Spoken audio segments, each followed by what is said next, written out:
A Irlanda, a Espanha e a Noruega reconheceram o Estado da Palestina para dar um novo fôlego à solução de dois Estados. O nosso convidado, o primeiro-ministro irlandês Simon Harris, considera que esta é a melhor opção para dar esperança aos palestinianos no seu momento mais negro e oferecer segurança e prosperidade a longo prazo a Israel. Bem-vindos a Global Conversation na Euronews. Muito obrigada por estar connosco. Diga-nos, porquê o reconhecimento da Palestina? Muito sinceramente, porque temos de manter viva a esperança, o sonho e o destino de uma solução de dois Estados, numa altura em que, infelizmente, outros estão a trabalhar para a minar. Acreditamos, e a Irlanda acredita há muitos anos, que a forma de trazer paz e estabilidade ao Médio Oriente é o reconhecimento de uma solução de dois Estados. É muito difícil conseguir uma solução de dois Estados sem reconhecer a existência de dois Estados. A Irlanda teria preferido que isso fizesse parte de um processo de paz. Era a intenção inicial do nosso programa de governo, mas não podemos esperar para sempre e já passaram muitas décadas desde os acordos de Oslo. Agora, mais do que nunca, temos de defender abertamente a importância de uma solução que envolva dois Estados, porque, em última análise, é isso que proporcionará ao povo de Israel, ao povo da Palestina e a toda a região a estabilidade e a paz que os israelitas e os palestinianos merecem. Trabalhamos intensamente com os nossos homólogos europeus, avançamos em sintonia com a Noruega e com a Espanha. Espero que nas próximas semanas outros países europeus também reconheçam a Palestina. Disse que há quem esteja a minar o processo. De quem está a falar? Não creio que o governo de Netanyahu esteja de alguma forma empenhado em conseguir uma solução de dois Estados. Ouvimos muita retórica e comentários sobre isso. Tem havido um consenso generalizado ao longo de muitos e muitos anos sobre a necessidade de uma solução de dois Estados. Penso que nas últimas semanas, nos últimos meses, temos assistido a muitos esforços para acabar com essa esperança. Tomámos a decisão de reconhecer a Palestina por ser a decisão mais adequada. Mas estou muito consciente de que a decisão foi tomada numa altura em que há uma catástrofe humanitária inconcebível a desenrolar-se em tempo real em Gaza. Uma escala de catástrofe humanitária que penso que ainda nem sequer compreendemos. Por isso é muito importante dar poder às vozes moderadas, tanto na Palestina como em Israel, porque há muita retórica, há muita deturpação intencional do que a Irlanda e outros estão a fazer ao reconhecer a Palestina. Não se trata do Hamas, abominamos o Hamas. É uma organização terrorista, não oferecem nada ao povo palestiniano em termos de futuro, são um perigo e uma ameaça para os israelitas e para o povo palestiniano. O que aconteceu no dia 7 de outubro foi um massacre terrorista, desprezível e repugnante. Todos os reféns deveriam ser libertados incondicionalmente, mas os irlandeses sabem melhor do que a maioria das pessoas o que é ter uma organização terrorista que de muitas maneiras sequestra a nossa identidade. O Hamas não é a Palestina e nós sabemos distinguir as duas coisas. Mas os israelitas dizem que essa decisão reconforta o Hamas porque surge em resposta, é o que eles dizem, ao 7 de outubro. E nós, obviamente, não aceitamos isso de todo. Creio que reconhecemos plenamente o Estado de Israel. Reconhecemos o seu direito a viver em paz e segurança. É perfeitamente aceitável dizê-lo e dizer também que existe um Estado da Palestina e que reconhecemos a sua necessidade de viver em paz e segurança. Temos de tentar quebrar os ciclos geracionais de ressentimento, de ódio, de retaliação, de morte, de miséria e de medo. E a forma de o fazer é reconhecer muito claramente que é necessário um processo de paz político que tem de reconhecer a existência de dois Estados. Dizemos aos nossos amigos em Israel, ao povo israelita, que não pode ser definido pelas decisões da liderança do seu governo, que queremos que possam viver em paz e segurança. E creio que há muitas pessoas em Israel e na Palestina, muitos pais em ambos os Estados, que querem que os seus filhos possam crescer num país e numa região seguros e protegidos. É isso que estamos a tentar ajudar a concretizar ao dizermos, juntamente com outros países, que acreditamos que há uma forma política de fazer avançar esta questão. E essa é uma solução de dois Estados. Qual é a sua reação ao facto de alguns países da União Europeia e os aliados da Irlanda, os Estados Unidos, criticarem o Tribunal Internacional de Justiça e o Tribunal Penal Internacional por algumas das críticas e pelos processos contra Israel e o Hamas? Reconheço o direito de qualquer país a expressar as suas opiniões sobre qualquer assunto. De uma perspectiva irlandesa, penso que é muito importante respeitarmos a independência destas estruturas judiciais internacionais. Penso que servem bem o mundo, considero que são importantes e não quero fazer qualquer tipo de comentário sobre a independência das decisões que eles tomam e que, de facto, têm de tomar nos próximos dias, semanas e meses. Mas isso não mostra que existem divisões profundas na União Europeia que potencialmente a enfraquecem no palco global, onde fomos capazes de mostrar uma posição coesa durante muito tempo sobre a situação em Gaza. Penso que é realmente lamentável, quer dizer, compreendo o contexto e compreendo as perspectivas que os diferentes países trazem para a mesa, mesmo que discorde fundamentalmente de algumas delas.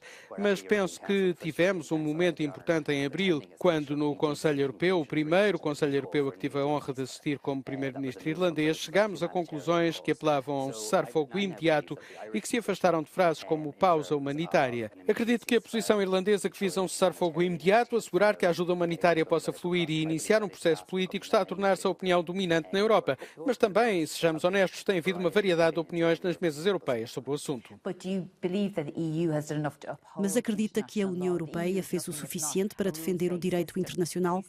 A União Europeia é um sistema baseado em regras e vemos, por exemplo, funcionários da União Europeia a pedir à Comissão que faça mais para criticar o que está a acontecer em Gaza, tal como criticam o que está a acontecer na Ucrânia. Acredito que se pode e deve fazer mais e exprimo em todas as oportunidades possíveis com os homólogos europeus, com a Presidente da Comissão, no Conselho Europeu.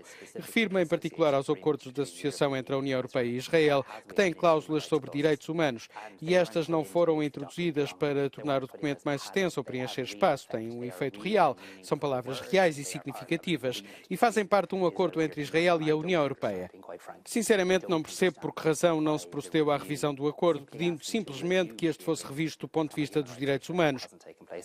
Isso é lamentável e continuarei a defender todos os dias, em nome da Irlanda, que isso aconteça. O meu antecessor e o primeiro-ministro espanhol Pedro Sánchez assinaram uma carta com esse objetivo e essa carta continua a ser a posição da Irlanda atualmente. Mas alguns Estados-membros diriam que, de uma perspectiva histórica, não se sentem confortáveis a criticar Israel, em particular a Alemanha. Penso que temos de ter muito cuidado para não dizermos que o que está em causa é o direito internacional e os direitos humanos, e essa é a perspectiva irlandesa.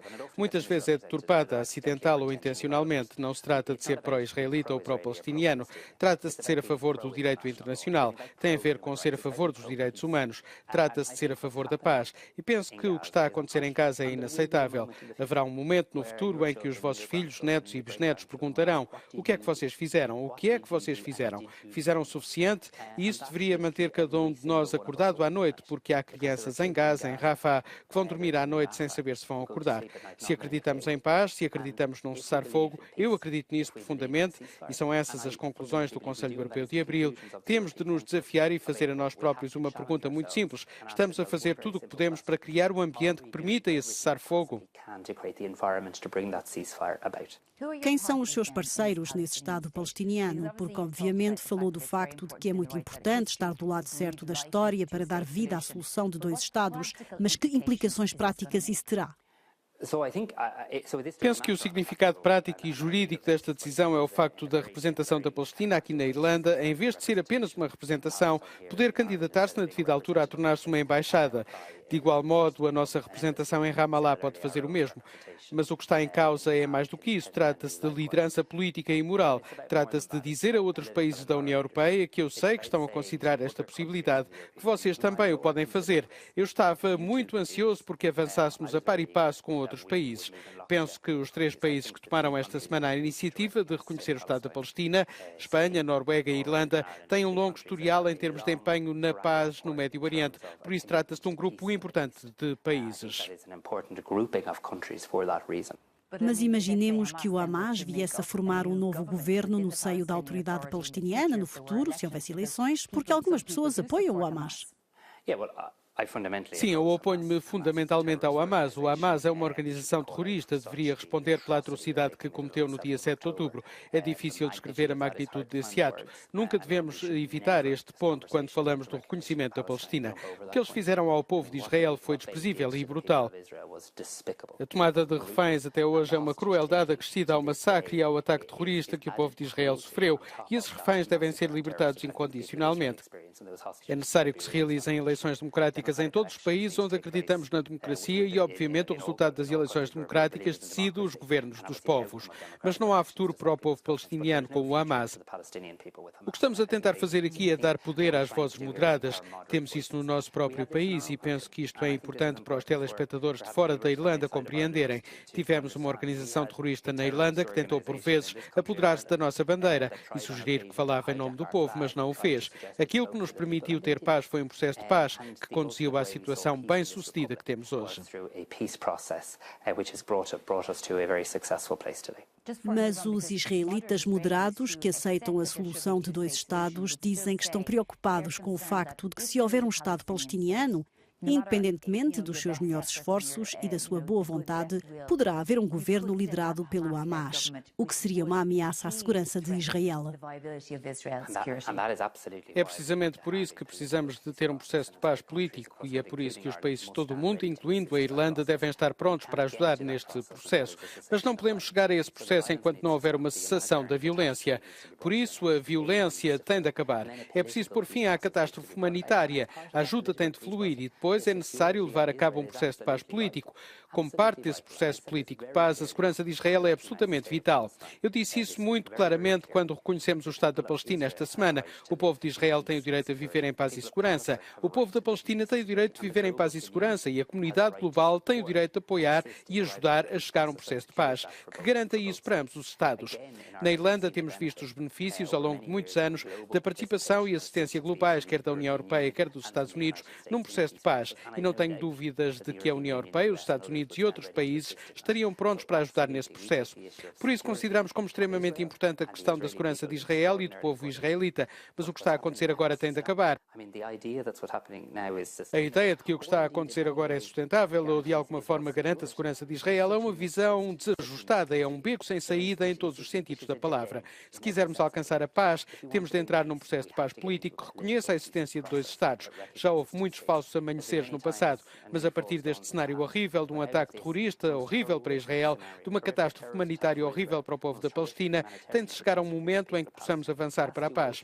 A única forma de conseguir a paz em qualquer região é através de um processo político. O Partido Popular Europeu, o PPE, do qual é membro, não tem dado um apoio muito forte à Palestina. Na maioria das questões, vemos que o PPE se está a deslocar para a direita. Ursula von der Leyen disse que poderia potencialmente negociar com os conservadores e reformistas, que têm grupos de extrema-direita no seu seio, que poderiam alinhar-se com o grupo Identidade e Democracia, que integra grupos de extrema-direita. Está preocupado com o rumo que o PPE poderá tomar no final destas eleições para o Parlamento Europeu? Estou sem dúvida preocupado com a ascensão da extrema-direita em toda a União Europeia e preocupam-me os elementos que vemos em relação à extrema-direita aqui na Irlanda. É por isso que acredito que é muito importante que os centristas saiam à rua e tentem ganhar o maior número de votos e convencer o maior número de pessoas no período que antecede as eleições europeias, porque acredito que o centro precisa de se manter, agora mais do que nunca, tanto aqui na Irlanda como na União Europeia. Não quero ver nenhuma viragem à direita. Por isso estou a fazer campanha aqui na Irlanda para que sejam eleitos eurodeputados do Fine Gael e da mesma forma quero ver os colegas do PPE fazerem o mesmo em toda a União Europeia, porque a forma de evitar qualquer desvio do centro é maximizar o número de pessoas que se elegem em partidos centristas. Seria contra se Ursula von der Leyen tivesse de fazer um acordo para se manter no cargo de presidente da Comissão Europeia? Seria contra o facto de ela ter de trabalhar com os conservadores e reformistas e potencialmente com o grupo Identidade e Democracia? A Irlanda dará a conhecer a sua opinião após as eleições, quando virmos o resultado, porque temos sempre de respeitar os resultados democráticos de todas as eleições. Mas quando participo nos Conselhos Europeus, o maior bloco de primeiros-ministros é de longe o do Partido Popular Europeu. Penso que esse facto dá um ponto de partida muito importante para as discussões após as eleições de junho. Mas o Parlamento Europeu é importante. Não quero assistir a uma viragem à direita. Acredito que o centro é onde temos de estar. Mas também acredito e felicito o PPE por algum do seu trabalho nesta matéria. E também temos algum trabalho a fazer aqui na Irlanda. O centro deve apresentar resultados. E quando olhamos para uma série de questões, penso que o centro permite que surja um vazio, particularmente em torno do discurso da migração. E esse vazio é preenchido muitas vezes e explorado por elementos da extrema-direita. Isso não é apropriado, não é correto, não é liderança. É muito importante que o PPE, a nível europeu, e eu próprio, enquanto líder do Fine Gael, membro do PPE na Irlanda, mostremos aos nossos cidadãos que compreendemos algumas das questões que se colocam em torno de um sistema baseado em regras no que se refere à migração. Permitam-me que diga o seguinte, para evitar distorções. A migração e a imigração são uma coisa boa. Este país beneficiou imenso com a imigração. É o caso do nosso serviço de saúde e de tantos aspectos da nossa economia. Mas os nossos cidadãos também nos dizem, podem demonstrar-nos que os sistemas são eficientes e eficazes, que se baseiam em regras. É necessário que todos os políticos centristas, primeiros-ministros como eu, mostrem ao público que compreendemos isso e que estamos a cumprir. Penso que essa é a melhor maneira de contrariar uma viragem para os extremos.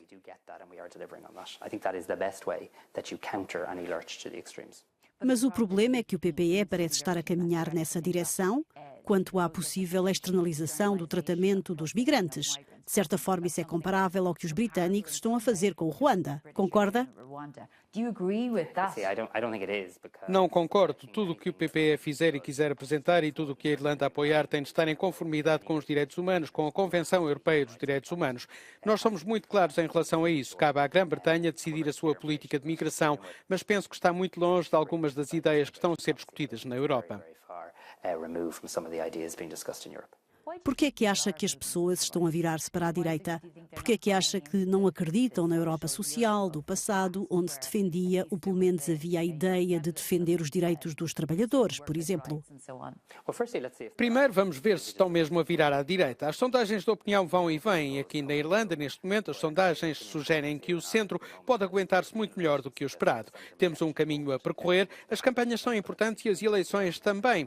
Vivemos tempos difíceis. Há desafios enormes a nível externo na Ucrânia, no Médio Oriente, a crise migratória, a crise inflacionária. Penso que os políticos centristas, incluindo eu próprio, devem desafiar-se a fazer melhor.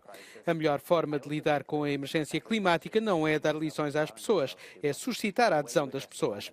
A emergência climática não é uma escolha entre os agricultores e o planeta. Temos de ser capazes de fazer as duas coisas. Considera lamentável que o PPS tenha afastado de coisas como a Lei da Restauração da Natureza e a Lei da Biodiversidade? Ursula von der Leyen foi a campeã do Pacto Ecológico e em 3 ou 4 anos há um retrocesso, talvez porque ela queira trabalhar com a extrema-direita.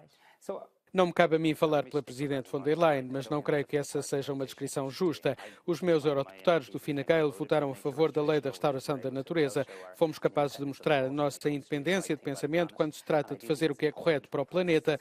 É importante quando o processo é seguido e isto foi aprovado pelo Parlamento Europeu. Isso é importante, isso conta, isso é democracia. Por isso não estou satisfeito por ver uma situação em que coisas ficam bloqueadas algures em Bruxelas e têm de ser revistas, e nesta fase terão de ser revistas após as eleições europeias. Estou convencido do grande empenho da Presidente von der Leyen em relação ao Pacto Ecológico. Penso que ela investiu muita energia, tempo e liderança neste projeto. Mais uma vez, é importante que vejamos a questão a nível interno na Irlanda. É importante mostrar aos agricultores e ao setor agroalimentar, dos quais a Europa depende, que eles podem continuar a existir e a prosperar e, ao mesmo tempo, fazer face à emergência climática. O argumento de que ou se faz uma coisa ou outra, penso eu, é que, de facto, ajuda a alimentar o extremismo. Temos de fazer as duas coisas. Temos de ajudar os agricultores na transição. Temos de os apoiar, de os ouvir, de trabalhar com eles e, ao mesmo tempo, salvar o planeta da emergência climática. Uma última pergunta sobre a Ucrânia, porque geograficamente a Irlanda está muito longe, mas é obviamente um membro da União Europeia. Nos últimos meses, a situação na Ucrânia, no leste, em Avdiivka, em Kharkiv, chegou a um ponto particularmente mau devido à falta de armas e à falta de consistência do apoio militar. O que é que a Irlanda poderia fazer? Esta é provavelmente uma guerra longa, a Europa precisa de apoiar a Ucrânia pode não ter o apoio dos Estados Unidos. Como vê esta situação? Apoiaria, por exemplo, algo como obrigações de defesa? Não tenho a certeza de que as obrigações de defesa sejam o caminho a seguir. Há muitos países, incluindo os que prestam assistência militar à Ucrânia, que não têm a certeza em relação às obrigações. Por isso, os meus comentários são independentes do debate mais alargado sobre as obrigações. O que a Irlanda vai continuar a fazer é prestar uma série de assistência humanitária à Ucrânia, que também é muito importante, e assistência prática em relação à desminagem e à cibersegurança. Estamos a trabalhar com a Ucrânia em ambas as questões. Tive 3 conversas com o Presidente Zelensky desde que me tornei chefe de governo. Falei com o Primeiro-Ministro primeiro-ministro da Ucrânia. Vou chefiar a delegação irlandesa à Cimeira de Paz, na Suíça, no próximo mês. Considero ser um momento importante. E estou também a trabalhar no sentido de apelar ao maior número possível de países, em especial aos países do Sul Global, com os quais a Irlanda tem relações, para que enviem uma representação, porque penso que a Cimeira de Paz é uma oportunidade importante para o mundo, ou a maior parte do mundo, falar a uma só voz sobre os próximos passos. A situação na Ucrânia é muito preocupante, saiu através de conversas com homólogos europeus e há a questão da defesa aérea, uma questão real, grave e urgente. Sei que há vários países europeus que estão a ver o que mais pode ser feito para ajudar a Ucrânia num sentido prático. Okay, Prime Minister on Taoiseach, Simon Harris, thank you very much for joining us on the Global Conversation.